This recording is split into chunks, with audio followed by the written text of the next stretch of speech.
Hey everybody, it's Jason Blaha here, and I had a subscriber ask one heck of a question that I think I'm going to make an actual serious attempt to answer, because I've never seen anybody on YouTube ever make a serious attempt at answering this question. And I want to look at why would anyone even want to answer this question. Like, why would a person even be motivated here? But as you guys can see from this thing, I'll paraphrase the viewer, but while I post this above, they basically are like, what would it take for a person to prove beyond a reasonable doubt that they were natural and completely drug-free? And of course, my question is always, why would they want to? What would be their benefit? What's their angle? What do they seek to get out of it? Because it would be absurdly expensive and very time-consuming and very, very difficult for the athlete involved. Like, it would have to go way, way beyond Olympic testing. So they've got to have an angle. You almost have to wonder, why bother to prove it? Now, of course, there are always going to be silly kids on the internet who are going to believe any claim.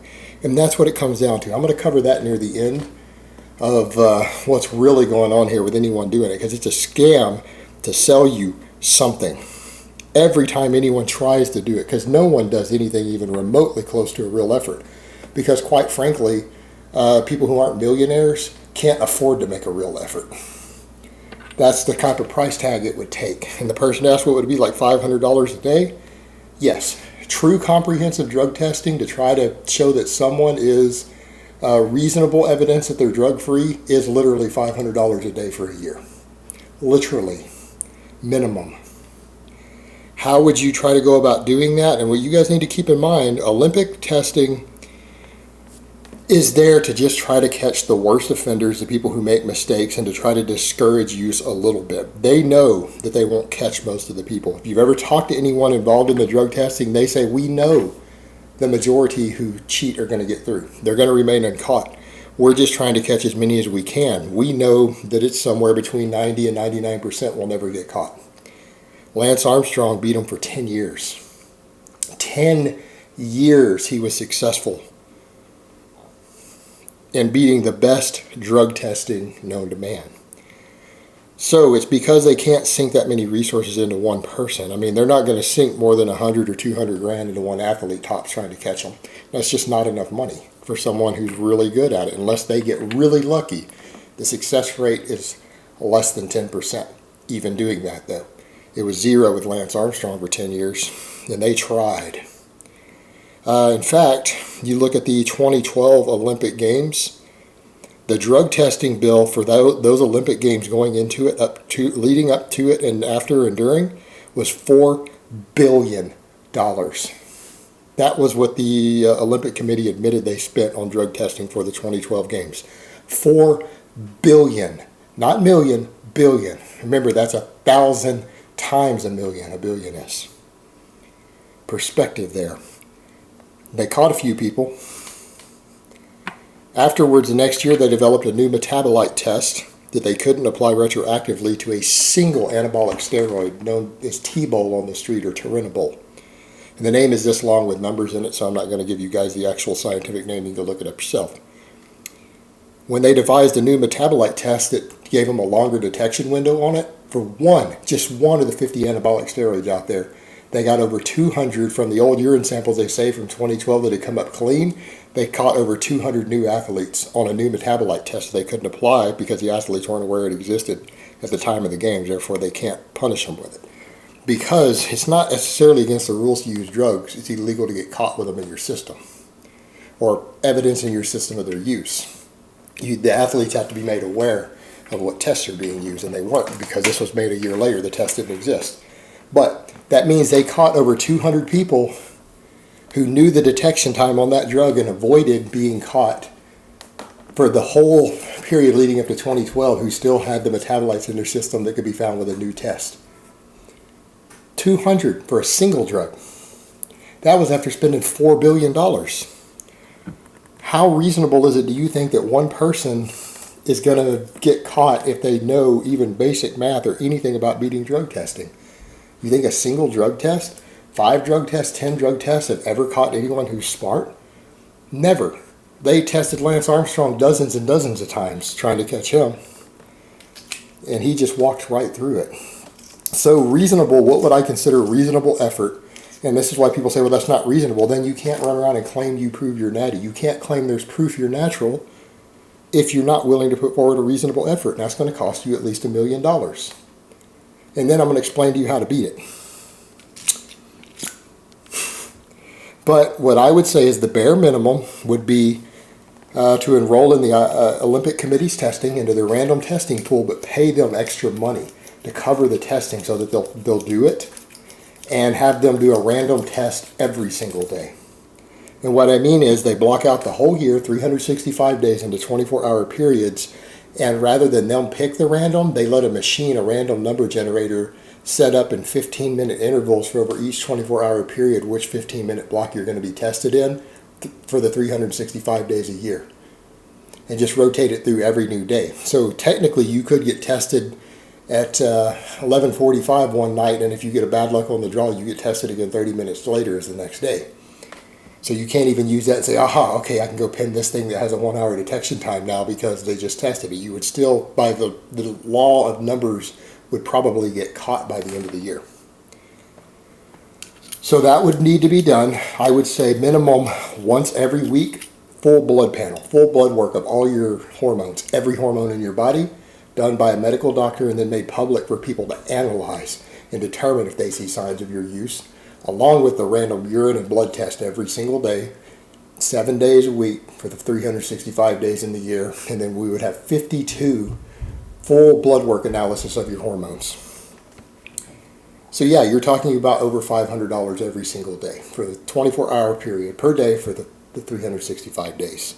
If a person did that, and we could scan all their emails, all their phone records to see if they're in contact with any designer steroid labs, I would consider that a reasonable effort. But we would also need, again, 24-hour surveillance, private surveillance, so that you could see who they're in contact, who they deal with, and see if they're getting any drugs from a designer lab, because here's your other problem.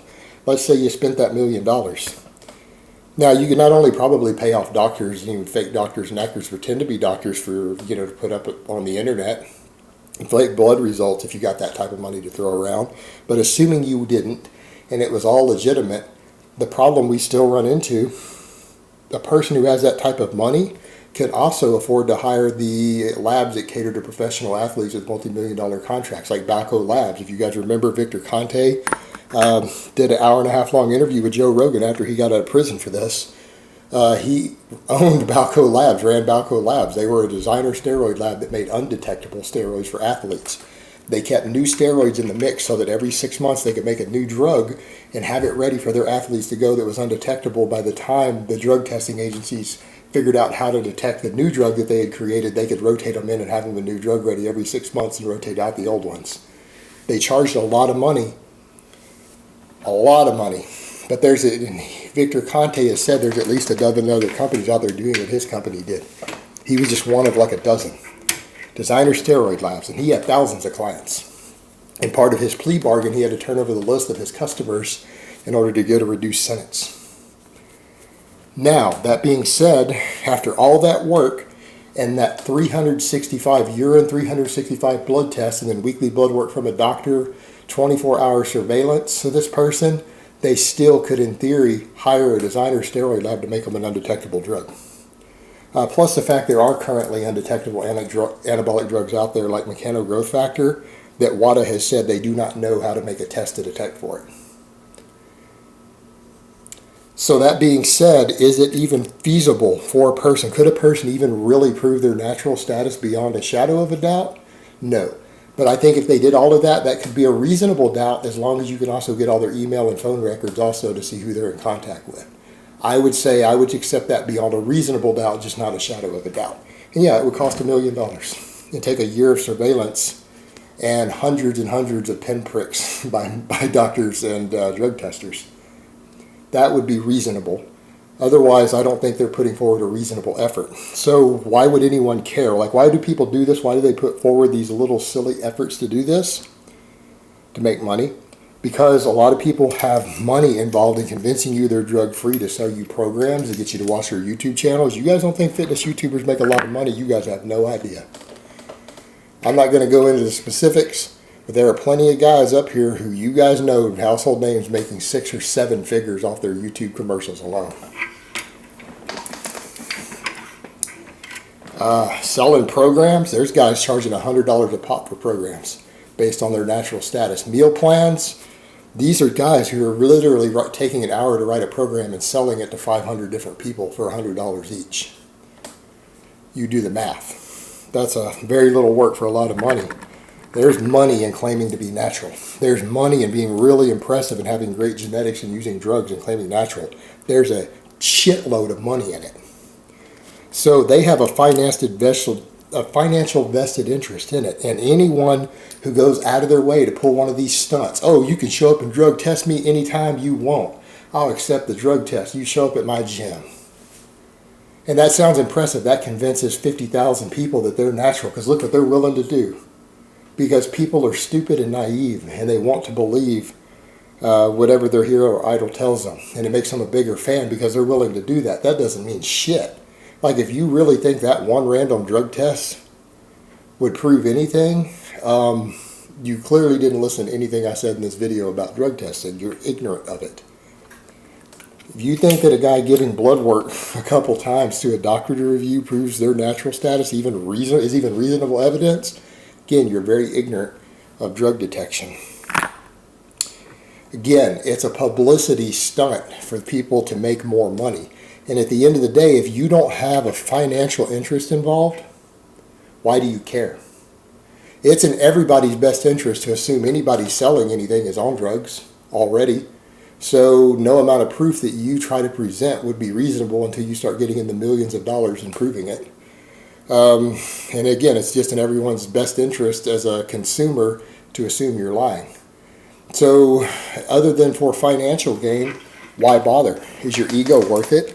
Does anybody really care if some people out there think that you're not natural if you really are? All that means is that you probably won the genetic lottery. Congratulations, you didn't work for that. You were born lucky.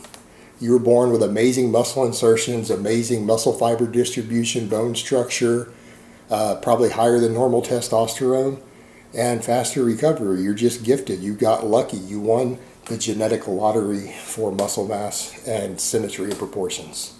Nothing wrong with that. Hey, it's great to be born with amazing genetic traits. More power to you. But that's luck. That's not something you achieve. That's not something you achieve with knowledge. Doesn't mean that you're able to sell something to people, but it really does in marketing, doesn't it? That's ultimately what it all comes down to. There's no reason for anyone to say any of this other than to make money. And if they need to prove it, then how good is the quality of their product that they're putting out when the quality of the product doesn't speak for itself? Did they need a bullshit publicity stunt to try to sell it? Good question to ask. So, outside of this, who cares?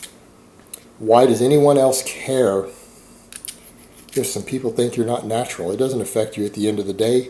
If someone accuses you of using steroids and you really are natural, you should accept it as a compliment.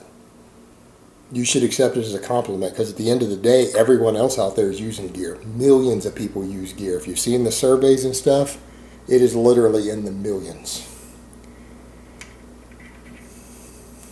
Probably tens of millions. So ultimately, you just did better than them. You were luckier in genetics, and maybe you worked hard. Maybe you had some smart training. Be happy with yourself. You did something that most people can't do. You achieved something that most guys needed drugs to achieve, at least a little bit of drugs probably, and did it without them. Pat yourself on the back, be happy, accept the compliment, and move on. And quit trying to prove this silly shit that has cost millions of dollars to even create a reasonable level of proof. Who cares? All right, guys, well, that's really all I have to say on that today. I hope it's been informative, and I will talk to you guys next time.